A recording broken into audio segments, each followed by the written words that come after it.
As promessas de Deus. Confie e viva as bênçãos do Senhor, porque fiel é o que prometeu. Hoje, a aula 5, a promessa de salvação. Que maravilha! Vamos lá para o texto áureo. Ora, ninguém subiu ao céu, senão aquele que de lá desceu, a saber, o Filho do Homem, que está no céu.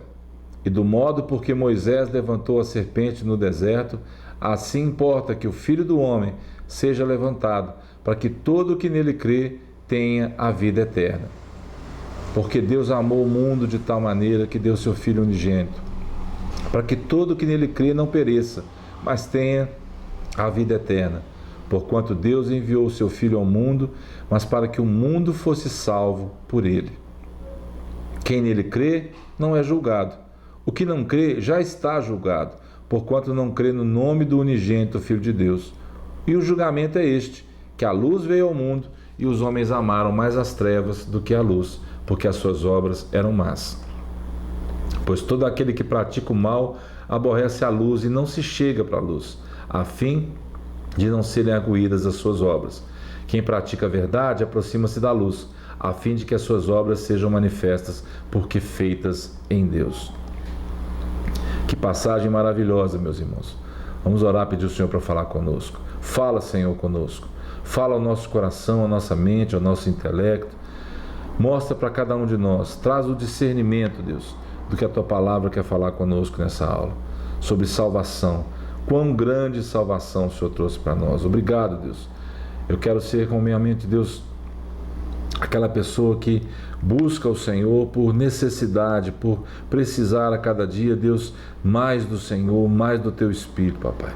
Que nós possamos ser, Papai, vivos diante do Senhor, em espírito, que nós possamos receber daquilo de melhor que o Senhor tem para nós. Muito obrigado, Pai, em nome de Jesus. Vamos lá então para a introdução?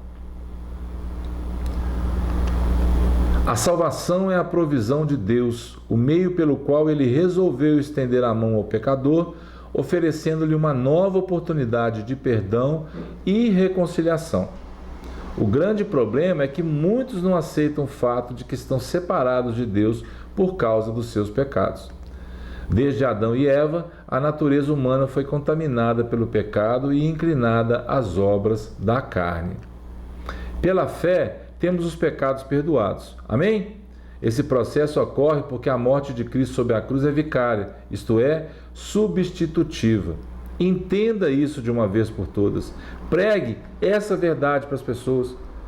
Uma morte vicária no lugar seu, no lugar meu, no lugar das pessoas que a gente encontra pelo caminho, na vida da gente, que trabalham para você, que trabalham com você. Jesus substituiu a morte dessa pessoa e foi para a cruz no lugar dela. Lembra da serpente que Moisés? Deus enviou serpentes abrasadoras para o povo no deserto. O povo estava murmurando, reclamando. Deus enviou. Quem era picado, se olhasse para aquela serpente que foi levantada no madeiro, era curado. Tipologia de quem? De Cristo. E eu, quando for levantado no madeiro, o Senhor disse, atrairei muitos a mim. Sabe por que a gente às vezes erra muito nas coisas que a gente faz? Porque a gente não conhece a palavra. Errais não conhecendo o quê? As Escrituras e o poder de Deus. Não lê a palavra, não medita na palavra, não guarda a palavra no coração, não sabe a palavra. Passa tribulação, passa aflição e não sabe que no mundo nós teríamos aflições. Mas para vencer as aflições, precisamos ter a palavra guardada. O salmista diz assim, escondi a tua palavra no meu coração para não pecar contra ti. Salmo 119. Guardei a palavra, escondi a palavra no meu coração. Amados, medite na palavra, ore, jejue, busque a presença do Senhor, busque o poder, valorize a salvação que Ele te deu, valorize as promessas que Ele te fez. Isso significa que Cristo assumiu a culpa dos nossos pecados, fazendo-se condenado à morte em nosso lugar, a fim de que recebêssemos sua justiça, enfim, a adoção de filhos. É nessa situação, nesse estado de coisas, nesse âmbito que estamos falando, onde todos pecaram e estão destituídos da glória de Deus, que a justiça de Deus, a atividade salvadora de Deus, há muito antecipada no Antigo Testamento, é revelada na pessoa e na obra de quem? De Jesus Cristo. Mensagem. Qual mensagem? Já não estamos mais debaixo da ira, mas sim da bondade de Deus. Sendo assim, vamos transmitir às pessoas esperança e perdão em Cristo. Mas não se esqueça, transmita também a cruz. Olha o que Paulo escreve aos Romanos: porque não há distinção, pois todos pecaram e carecem da glória de Deus, sendo justificados gratuitamente por sua graça, mediante a redenção que há em Cristo Jesus. A promessa da vida eterna é a maior bênção para todo aquele que crê em Jesus Cristo. Meu irmão, minha irmã, valorize a salvação da sua alma. Seja um crente, um cristão, uma cristã feliz, cheio de alegria, cheio do Espírito. Para trás de mim, Satanás, para trás de mim tristeza, para trás de mim murmuração.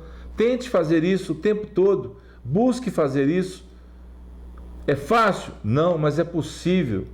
Eu consigo 100%? Não, mas eu busco. E eu faço o que Paulo diz: esquecendo das coisas que ficaram para trás, eu prossigo para o alvo, para a soberana vocação em Cristo Jesus.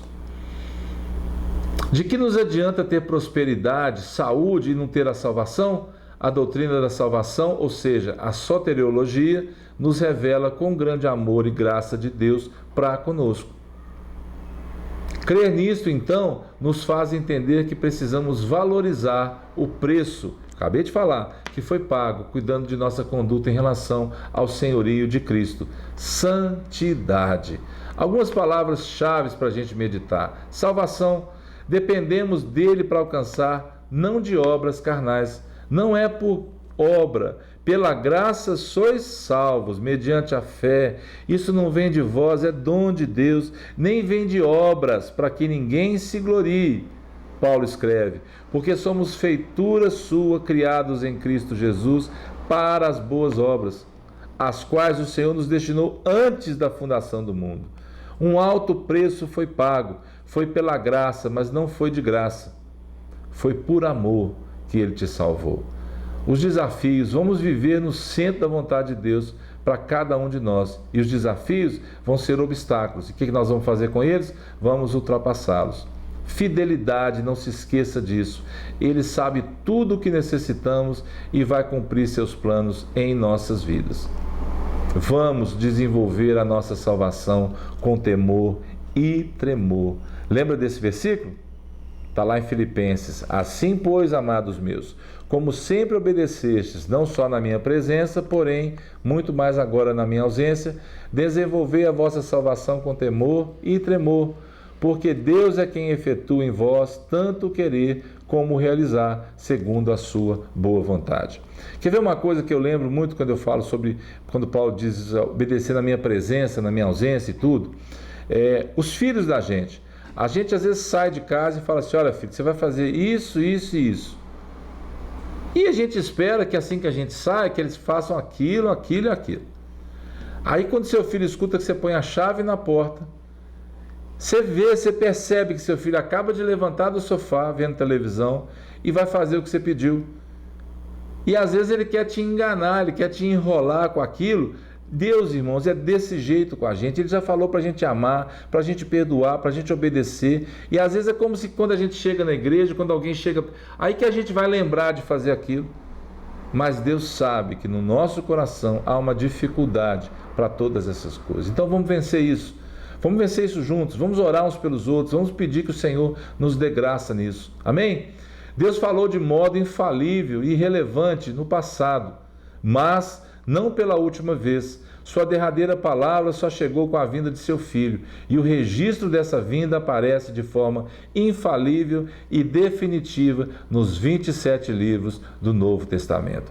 O amor de Deus é revelado nas Escrituras de uma maneira que não se pode mensurar, ao ponto de entregar o seu único Filho para salvar todo aquele que crê. Jesus disse aquilo para Nicodemos.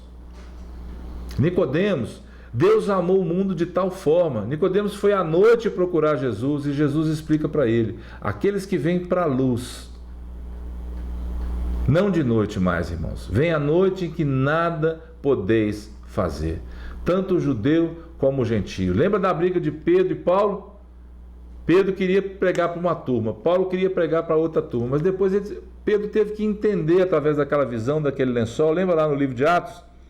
Mata e come. Gente, isso queima dentro do meu coração. Por quê? Porque são passagens que falam para mim de quem é Jesus Cristo. Não considere, Pedro, impuro aquilo que Deus purificou. Quem somos nós para escolher se vamos pregar para o gentio, para o judeu, para o mendigo, para o morador de rua, para a prostituta, para o homossexual, para o mentiroso, para aquele que fuma, para aquele que bebe, para aquele que fala mentira, para aquele que é lascivo com as coisas que ele fala, para aquele que prostitui? Quem somos nós para escolher? Nós estamos diante do mesmo Deus que sabe todas as coisas que nós fazemos. Vamos pregar o Evangelho, vamos viver a santidade, vamos viver a fidelidade, o compromisso com a palavra de Deus. Todo ser humano foi corrompido pelo pecado e por isso precisa de um Salvador. Acabamos de falar. Nascer de novo diz respeito a uma transformação radical, um conhecimento extraordinário do Criador. Você só conhece a Cristo se você nascer de novo. Isso é fato. Quem é alcançado pelo Evangelho de Cristo e crê no Filho de Deus com todo o seu coração é declarado o quê? Justo, isto é, livre da culpa e do merecimento da punição divina. Ele não é mais condenado, está declaradamente absolvido, é um salvo. Que maravilha! Andar em novidade de vida passa a ser o nosso objetivo. Agora fazemos parte da família de Deus e precisamos nos esforçar para viver todo esse processo. Por meio da justificação, são temas que nós vamos usar daqui para frente algumas vezes, a justificação e da regeneração, somos santificados por Deus de maneira posicional, ou seja, imediatamente, e de maneira progressiva por meio do nosso relacionamento com Cristo. A regeneração, ou seja, ser gerado de novo, é o início do nosso crescimento no conhecimento de Deus, na nossa experiência de Cristo e do Espírito, no nosso caráter moral. Vamos lá para a conclusão. O nosso Senhor é o centro da promessa de nossa salvação. Olha que maravilha. Jesus Cristo precisa ser o centro de tudo. Na sua vida, na vida daqueles que te cercam, através do seu testemunho, através dos seus lábios, através das suas atitudes. Deus escolheu um povo dentre pessoas pecadoras que se arrependeram e creram em Jesus Cristo como Senhor e Salvador. A Igreja de Cristo, o povo de Deus, é constituída de pessoas unidas ao Senhor Jesus. Assim, fazemos parte de um plano eterno, antes da fundação do mundo. Lá em Adão, havia um plano de Deus que foi se cumprir em Cristo, chamado de segundo Adão. E isso só é possível por causa da obra consumada aonde? No Calvário. Lembra que eu falei? Pregue a cruz. Muitos recebem o perdão e o amor de Deus, mas deliberadamente o rejeitam. Alguns não querem. Eles zombam, debocham, desprezam todas as coisas de Deus. Rejeitam os fundamentos revelados na palavra de Deus e se tornam novamente escravos do pecado. Sabe como é que chama isso? Está aí, ó, apostasia. Os que creem em Cristo se submetem a Ele como seu Senhor e, mediante um relacionamento pessoal com Cristo, estão definitivamente seguros para a vida eterna. Olha, meu amado, Deus descia na viração do dia para se relacionar com Adão. Você acha que Deus não sabia o que estava acontecendo? Sabia. Ele sabe todas as coisas, Ele é onisciente. Precisava dele descer? Não. Mas ele descia, e eu fico imaginando, às vezes, eu imaginando isso. Não estou te ensinando isso. Estou dizendo que eu estou pensando. Eu estou com uma obra aqui no meu prédio, e às vezes de tarde eu desço, eu chamo o pintor, eu chamo o encarregado, pergunto para ele como é que as coisas estão, mas eu estou daqui de cima vendo o que eles pintaram, o que eles não pintaram, o que eles fizeram, o que eles não fizeram, o tempo que eles gastaram. Eu estou daqui de cima do apartamento vendo. Eu olho lá para baixo, eles estão pintando a garagem e eu fico observando. Mas é gostoso chegar no final do dia e ele vai falar para você: olha, eu fiz isso, fiz aquilo, agora preciso fazer aquilo. Por quê? Isso gera um relacionamento. E assim Deus é com você. Se você observar, Deus quer passar um tempo com você, te perguntando: o que você tem feito? Como você tem agido? O que você tem pensado? Esse é o relacionamento pessoal que Deus quer ter com você. Não podemos negligenciar o estudo da palavra de Deus, a oração, o jejum e a comunhão dos santos. Não podemos negligenciar isso. Sem estes fundamentos, nos tornamos presa fácil para o inimigo e acabamos sucumbindo às suas armadilhas dia após dia. As promessas de Deus, meus irmãos. Vamos fazer o possível e deixe que Deus faça o impossível. Faça o natural e deixe que Deus faça o sobrenatural. E que Deus nos ensine a confiar nele e a aguardar o cumprimento de suas preciosas promessas para nós. Fique em paz, até a próxima, em nome de Jesus.